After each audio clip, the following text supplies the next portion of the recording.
Today, I'm riding on one of the strangest trains I've ever used, travelling between small towns in rural Japan. But this train is unlike any I've been on before, as it can even drive on the roads.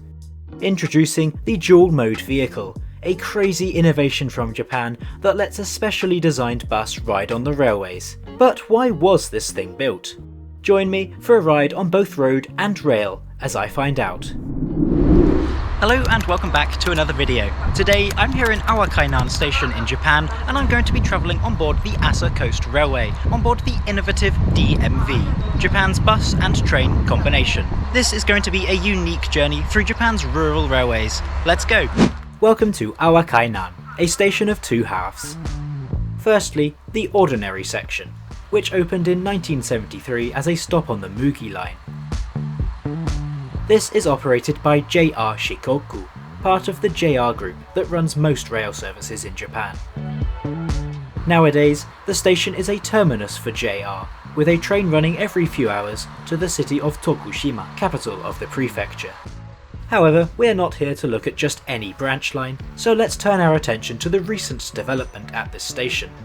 Since 2021, management of the station was transferred to the Asa Coast Railway Company, a private operator.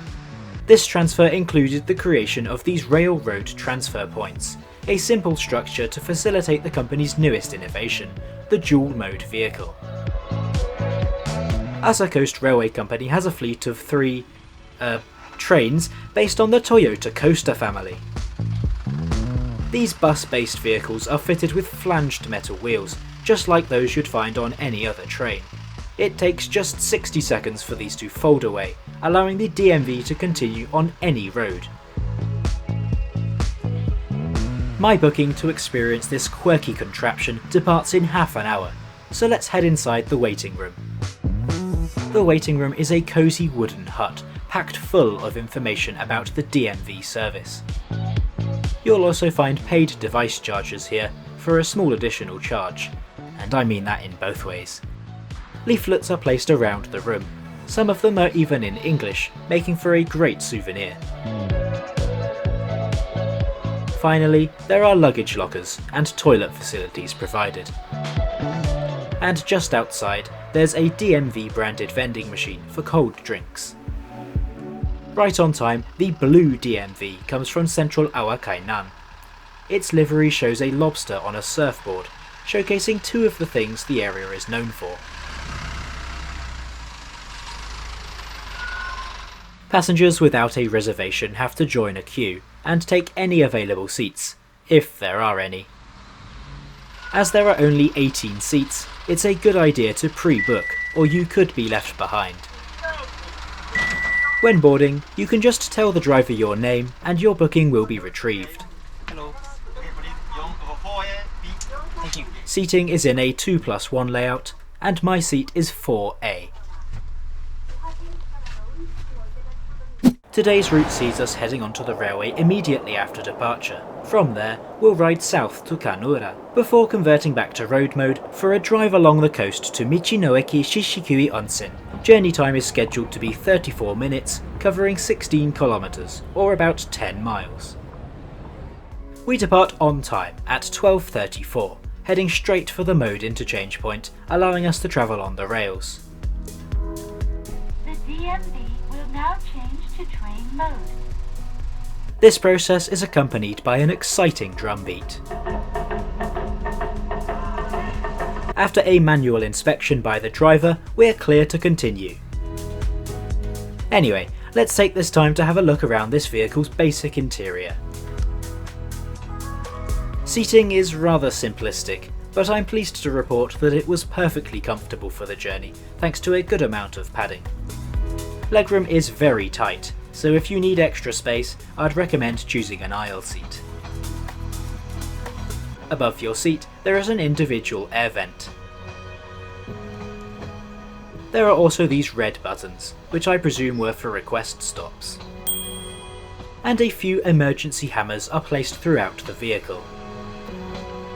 You'll also find emergency torches, at least that's what I think these are. Not long after our departure, we crossed the Kaifu river, and with a mountainous backdrop, this was a pleasant sight. And soon, we arrive into Kaifu Station itself, though nobody gets on or off here. These stations have been slightly rebuilt from when this was still a mainline railway, with 2 platforms on a single track due to the layout of the doors. The old trains and platforms can still be seen in place, and I believe it's possible to go inside this ASA 101 railcar. Our journey along the railway section continues. The ride isn't particularly smooth, but that's understandable, as we only have 4 wheels. There are a lot of tunnels along the way. Japan is a mountainous country, and whilst many railways try to avoid tunnelling due to costs, sometimes it's not avoidable. However, the time spent out of a tunnel was really beautiful, and seeing it from such a unique vehicle was a fun experience.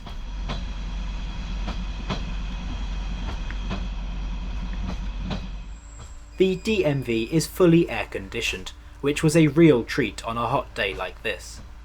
But all windows can be opened, allowing for ventilation. Around 8 minutes after the last stop, we pull into Shishikui. We pass through the old platforms before arriving at the DMV stop just a few meters down the line. As we will soon be arriving at the next mode interchange point, let's take a look at why this strange contraption was actually built. Railways in this area have long suffered with dwindling passenger numbers, particularly on the section beyond Awa-Kainan that we are riding on today. Even operating a single car DMU like this one is not economical, with high maintenance costs for such a vehicle. In contrast, the DMV shares components with common buses, while also being able to run on the rails. This concept isn't entirely new, with European railways using this technology for maintenance vehicles, and in fact there are even a few examples of DMV-style buses throughout history. However, what really stands out about this Japanese DMV is the geography and infrastructure. Most of this line is on elevated track, allowing the DMV to run on rails after a tsunami, providing a dependable service during even the toughest conditions. But this works the other way round too, and if the railway is closed for maintenance, a service can still be provided using the coastal road.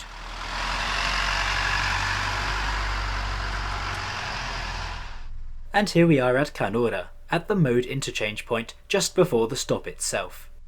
This is situated in the old station platforms.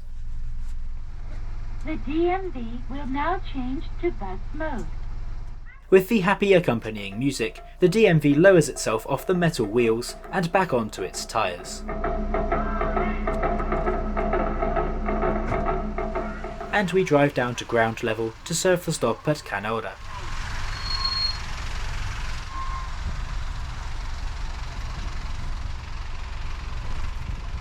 As a road vehicle, the DMV is of course fitted with seatbelts. I wasn't really sure if you had to use them on the rail section, but I thought now would be a good time to put it on. If you know the rules about this, then please tell me in the comments. Anyway, we're now out on the roads. Japan is one of the few countries in the world to drive on the left-hand side of the road, a practice that dates back to the Edo period in Japan's history. Should a samurai be walking down a narrow street, then their blade needed to be easily accessible and kept out of other people's way. This was stored in a sheath mounted on the left side of the body, and in 1924 it was eventually decided to make driving on the left part of Japanese law. Incidentally, the very first railways in Japan were built with assistance from the British, which is why trains in Japan also run on the left, even the most modern high-speed Shinkansen trains. But let's get back to the present day, where our DMV is currently heading towards the next bus stop. Knowing that this vehicle was riding on the railway just a few minutes ago was a funny feeling, and made this trip one to remember. Shortly after leaving the rails, we start using a coastal road, situated alongside the North Pacific Ocean. Our next stop is Michinoeki Toyo Town, a traditional bus stop that also sees regular bus services. This stop is home to a small resort hotel for visitors to the area's beautiful beaches.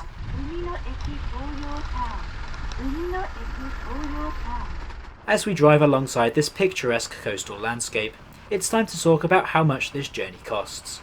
My ticket from Awa-Kainan to Michinoeki Shishikui Onsen cost 700 Japanese yen, a fair price for this novel form of transport.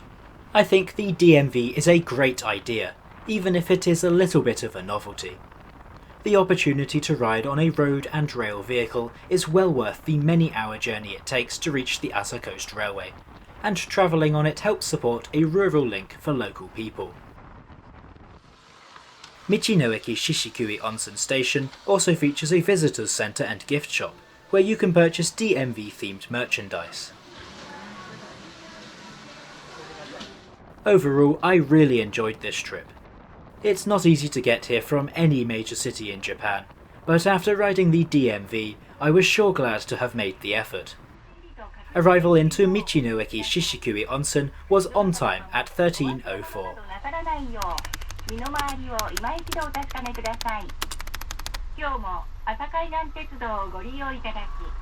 As always, let me know what you thought of the Asa Coast Railway DMV in the comments, and for a look at another one of Japan's weird yet wonderful trains, then click up here now to explore the Kansai Airport Rapide service.